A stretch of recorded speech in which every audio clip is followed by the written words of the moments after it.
Il faut comprendre qui fait l'hôpital militaire, c'est suivant la recommandation de la commission Justice et Vérité Côte-Coman qui un musée d'esclavage est abrité à l'hôpital militaire, raison pour laquelle aujourd'hui le projet peut faire de sa place, qui quand même est une place hautement symbolique, sachant qu'il y a un des bâtiments qui est là à Maurice, et surtout qu'il y abrite un hôpital qui peut traiter un esclave, entre autres.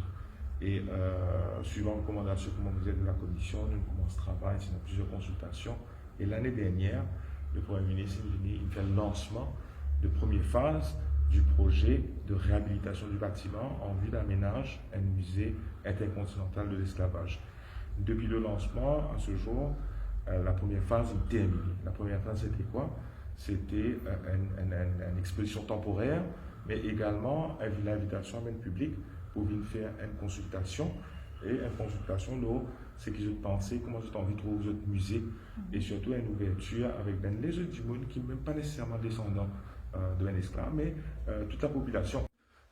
La première phase, comme on veut dire, est terminée, consultation est finie, le rapport est prêt et nous présentons le rapport au cabinet pour capable informer le gouvernement de bien retomber de ce rapport-là et par la suite, nous prêts pour entamer la deuxième phase. Bien sûr, aujourd'hui, première phase, c'est également des travaux à l'intérieur des bâtiments, comme on peut constater aujourd'hui, mieux remettre en état et refait un petit peu le bâtiment là pour qu'il nous capable aujourd'hui, même considérer qu'il nous capable d'avoir une exposition, d'autres expositions temporaires dans le bâtiment là et qui nous continuer à vie public pour venir nous constater, pour constater l'évolution des travaux, l'évolution de la mise en place de ce musée là.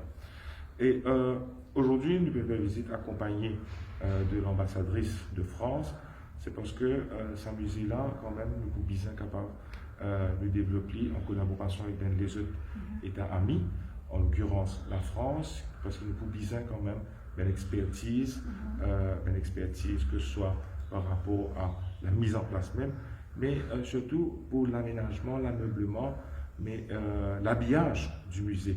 Nous connaissons que la France a beaucoup d'expertise en la matière et aujourd'hui, c'est pour solliciter une collaboration avec l'État français, comment on va dire, pour nous capables de développer le musée à un niveau qui convenait avec le symbolisme de sa place.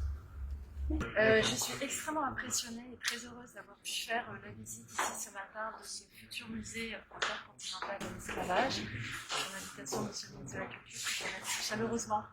C'est une très très belle découverte pour moi.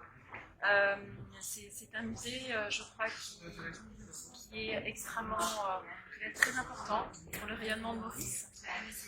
Aussi parce que Maurice, dans la carte du monde, compte en matière muséale. Ce sera là de nouveau, je crois, un très beau projet de ce projet-là. C'est un projet qui touche à des sujets universels sur la réconciliation de la mémoire. C'est aussi qui touchera à des sujets sur le bien vivre ensemble, dans la différence, dans la tolérance. Et ça, ce sont des valeurs que la France et Maurice ont en partage. Et la France, à cet égard, est bien évidemment tout à fait disposée à pouvoir soutenir ce projet-là, à pouvoir l'accompagner par notre expertise. La France, aujourd'hui, a une expérience internationale en matière muséale qui est reconnue.